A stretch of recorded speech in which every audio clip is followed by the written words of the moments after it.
컨테이너 문이 뜯겨나가듯 열리던 순간 김 부장은 이미 알고 있었다. 이번에도 살아남으려면 힘이 아니라 머리를 써야 한다는 것을. 특임국장과 병력이 리응령과 자신을 다시 북으로 넘기려는 그 찰나 김 부장은 낮게 웃으며 말했다. 거래를 하나 하죠. 국장의 눈썹이 꿈틀했다. 김 부장은 물러서지 않았다. 리응령이 가진 정보, 나 하나로는 부족합니다. 하지만 내가 직접 판을 짜면 얘기가 달라져요. 주강찬의 리조트, 북한 사절단이 머무는 그곳을 이용하면 리응령을 완벽하게 빼돌릴 수 있습니다. 침묵이 흘렀다. 결국 국장은 짧게 고개를 끄덕였다. 조건부 작전 허가였다. 안가에서 김 부장은 리응령과 마주 앉았다. 리응령의 입가에는 옅은 미소가 걸려 있었다. 내가 나를 키워놓고 이제 와서 나를 지킨다? 우습지 않나? 당신을 지키는 게 아니라 임무를 지키는 거다. 임무. 넌 여전히 그 말 뒤에 숨는구나. 딸 앞에서도 그렇게 말할 수 있겠어? 김 부장의 주먹이 자기도 모르게 굳었다. 하지만 그는 숨을 고르고 시선을 거뒀다. 지금은 감정을 태울 때가 아니었다. 한편 주강찬은 응접실에서 술잔을 굴리며 부하의 보고를 듣고 있었다. 김 부장이 제안한 거래, 리조트를 통한 리응령 이송 작전. 표면적으로는 응했지만 그의 눈빛은 이미 다른 계산을 하고 있었다. 김 부장이 리조트에 발을 들이는 순간이 기회야. 북측 손을 좀 빌리면 이번엔 확실히 끝낼 수 있겠지. 배신의 그림자가 작전 위로 조용히 드리워지고 있었다. 김 부장은 방파제 끝에 서서 멀리 보이는 리조트의 불빛을 바라보고 있었다. 그곳은 화려한 휴양지의 모습이었지만 오늘 밤만큼은 거대한 함정처럼 보였다. 주강찬이 나타났다. 그는 평소처럼 비싼 코트를 걸치고 있었지만 눈빛에는 경계심이 가득했다. 무슨 거래를 하자는 거지? 김 부장은 천천히 돌아섰다. 당한 게 있으니까 갚아줘야지. 주강찬의 입꼬리가 비틀렸다. 복수하겠다는 건가? 복수도 하고 끝도 보려고. 김 부장은 주머니에서 작은 녹음기를 꺼내 테이블 위에 올려놓았다. 내가 저지른 납치, 은폐, 비리. 전부 들어있다. 주강찬의 얼굴이 굳었다. 원하는 게 뭐냐? 리조트를 비워. 뭐? 오늘 밤 그곳으로 누군가 들어온다. 넌 모른 척해. 대신 난 내 딸이 자수할 기회를 주겠다. 주강찬은 잠시 웃었다. 내가 그걸 믿을 것 같나? 김 부장은 한 걸음 다가갔다. 안 믿어도 돼. 하지만 거절하면 넌 내일 아침 뉴스의 주인공이 된다. 바람이 세게 불어왔다. 주강찬은 한참 동안 말이 없었다. 그리고 마침내 낮게 말했다. 좋다. 하지만 나도 조건이 있다. 말해. 이번 일 끝나면 넌 내 앞에서 사라져.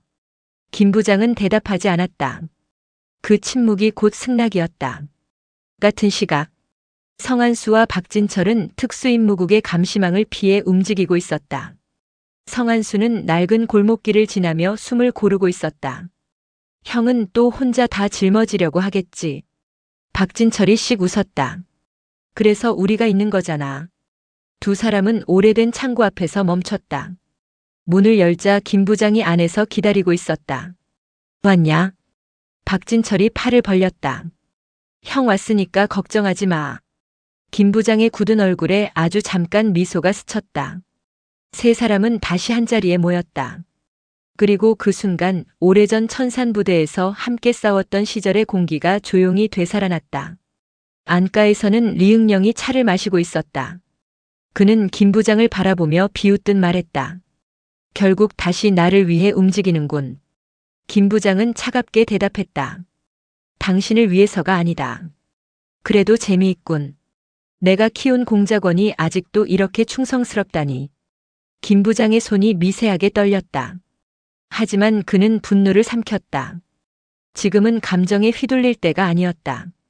민지를 지키기 위해서는 리응령조차 이용해야 했다. 리조트의 불이 하나둘 꺼지기 시작했다. 김 부장, 성한수, 박진철은 검은 옷을 입고 어둠 속으로 스며들었다. 멀리서 민지의 모습이 보였다. 특수임무국의 보호 아래 안전한 줄 알았던 그녀에게 검은 그림자 하나가 다가가고 있었다. 박강성이었다. 김 부장은 이를 악물었다. 민지. 그 순간 리조트 전체에 경보음이 울려 퍼졌다. 누군가 그들을 기다리고 있었다. 총성이 밤하늘을 갈랐다. 화려한 조명이 하나둘 꺼지고 유리창이 산산조각 나며 로비 바닥에 흩어졌다. 주광찬의 조직원들, 뒤늦게 몰려든 북측 요원들, 그리고 사이렌을 울리며 들이닥친 특임국 병력까지 뒤엉키며 리조트는 순식간에 전쟁터로 변했다. 성한수 왼쪽. 진철이는 출구 맡아. 김 부장의 외침에 세 사람은 오랜 세월 손발을 맞춰온 것처럼 움직였다. 성한수는 민지를 향해 달려드는 조직원의 턱을 발차기 한 번으로 쓰러뜨렸고 박진철은 거대한 몸으로 복도를 가로막으며 소리쳤다. 우리 민지한테 손대지 마. 화분이 넘어지고 소파가 뒤집히는 소란 속에서 김 부장은 마침내 주광찬과 다시 마주섰다. 주광찬의 손에는 칼이 들려 있었다. 결국 여기까지 왔군. 배신이 아니라 생존이라 했었지. 넌 여전히 순진해. 김 부장은 천천히 주먹을 쥐며 낮게 말했다. 아버지로서 부끄럽지 않냐고 물었었지. 이제 대답할 시간이야. 주광찬의 칼이 번쩍이며 허공을 갈랐다. 김 부장은 몸을 비틀어 피한 뒤 그의 손목을 잡아 비틀었다. 칼이 요란한 소리를 내며 바닥에 떨어졌다.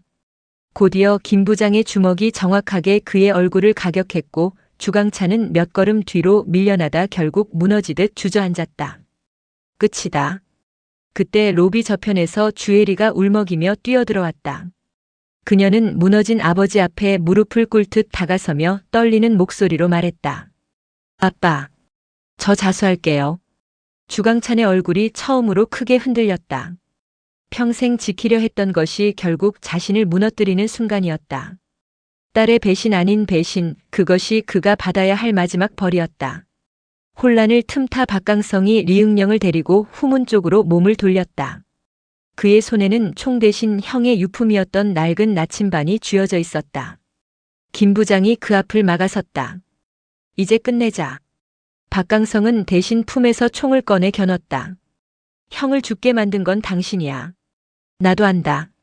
김 부장은 고개를 숙였다. 그래서 평생 잊지 못했다. 영광이는 내가 지켜야 했는데 지키지 못했어. 하지만 리응령을 죽인다고 그 죄가 사라지진 않아. 박강성의 손이 떨렸다. 오랜 분노와 상실이 뒤엉킨 눈빛이었다. 그 순간 등 뒤에서 몸을 낮추고 있던 리응령이 틈을 노려 도망치려 몸을 돌렸다. 박강성은 거의 본능적으로 돌아서며 그를 막아섰다. 총성이 울렸다.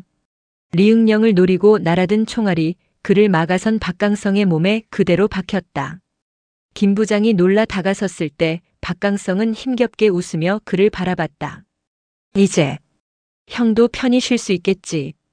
그는 나침반을 김 부장의 발치에 가만히 내려놓고 천천히 눈을 감았다. 오랜 분노 끝에 그가 택한 마지막 예의였다. 김 부장은 아무 말도 하지 못한 채 한참을 그 자리에 서 있었다.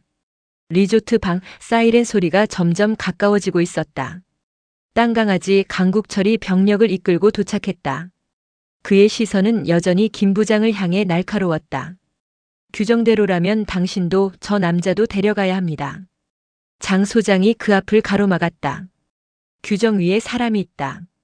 이 사람이 오늘 여기서 지킨 게 뭔지 두 눈으로 보고도 그런 말이 나오나. 긴 침묵이 흘렀다. 결국 강국철은 총구를 내렸다. 대신 조건 하나를 걸었다. 김 부장의 존재는 영원히 기록에서 지워지고 그는 완전히 새로운 삶을 살아야 한다는 것. 김 부장은 고개를 끄덕였다. 그가 원한 것도 다르지 않았다. 모든 싸움이 끝난 뒤 주광찬은 사업 비리와 납치 혐의로 체포되었고 주애리는 스스로 경찰에 출석했다. 성한수는 다시 도장으로, 박진철은 가족의 품으로 돌아가 각자의 평범한 일상을 되찾았다. 며칠 뒤 임시의 세탁소 앞. 다림질 냄새가 옅게 퍼지는 오후였다. 김 부장은 낡은 셔츠를 개다 말고 문 쪽을 바라봤다. 민지가 뛰어들어오고 있었다. 아빠. 김 부장은 딸을 힘껏 끌어안았다. 오랫동안 참아온 숨이 그제야 터져나왔다. 늦어서 미안해. 늦었지만 돌아왔잖아. 그거면 됐어.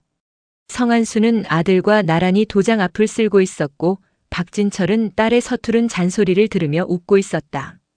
평범하지만 그 무엇보다 소중한 일상이었다.